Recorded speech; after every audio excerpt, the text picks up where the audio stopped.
The majority of religions believe in an afterlife, an idyllic paradise where the woes of earthly living are replaced by lush green fields, flowing streams of water and wine, and blissful peace. In Greek mythology, the Elysian fields, also spelled Elysium, are the paradise where gods and nobles spend eternity in the afterlife. The inhabitants are believed to live in perfect happiness, similar to the Christian Garden of Eden. In the luscious meadows, the inhabitants make music, sing, and even play sport. Hades and Persephone resided in there and held their royal court. Homer believed the location of the paradise to be in the west, at the end of the earth. He postulated it as on the shores of the Oceanus, a river that flowed around the earth.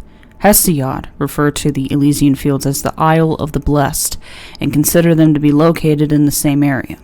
According to some sources, a second Elysian fields may have existed. This underworld was separated from Hades by the Lethe River. The paradise was promised to the initiates of the mystery cults of Demeter, Persephone, and Hecate, among others.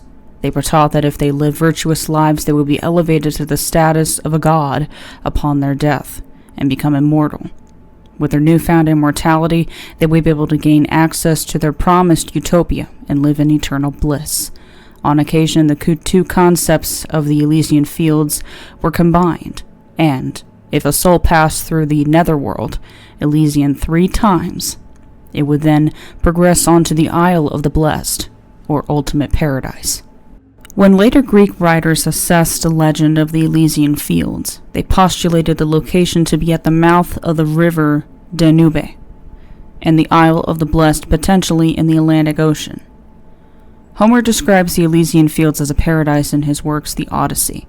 Hesiod, in his poem Works and Days, similarly makes mention of the Isle of the Blessed. The Greek poet Pindar believed the paradise to be contained on a single island.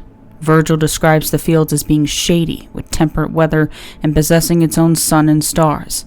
Dante supposed the Elysian fields were the uppermost level of hell, where non-Christians were sent instead of heaven, and later narratives on the paradise such as Friedrich Schiller's Ode to Joy, Schiller views the fields as filled with song, joy, and games. In the 16th century, an outlying garden of the Tuileries Palace in France was given the name Champs-Élysées.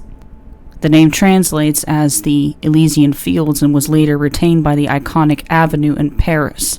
Further reference to the idyllic afterlife was made by playwright and poet William Shakespeare. He used the term in his play Twelfth Night, in reference to a general paradise. Initially, only gods and those favored by them could enter the paradise, but in later writings it appeared as though a broader populace was able to gain access. Those who lived a virtuous life could also enjoy the eternal happiness offered by the heavenly realm. The euphoric domain was said to be ruled by Cronus, according to Pindar and Hesiod, while Homer believed that Rhadamanthus was the ruler. When mortals entered Hades, they would be sent to the Elysian fields if they were virtuous, to the Asphodel meadows if they had been both good and evil, and to Tartarus if they were downright evil. The souls heading to the Elysian fields will first drink from the Lethe River and forget their suffering on earth. Many neo-pagans believe Elysium to be a multi-layered paradise with lush green fields and bubbling brooks of water and wine. For the particularly virtuous neo-pagans, they may gain access to the Golden City and enjoy a blissful eternity. Further reference was made to Elysium in 1972 with the naming of Elysium Mons, a volcano in the volcanic province, Elysium, on Mars. In 2013, a science fiction film was released called Elysium. The plot recounts the story of extremely wealthy citizens who reside in a man-made paradise called Elysium. Perhaps we have a paradise to look forward to once we leave our mortal discord behind. A river of Lethe could certainly be an essential element in the journey to idyllic bliss, though, as without its soothing sweep to empty our frenetic minds, we would never be able to relax in paradise.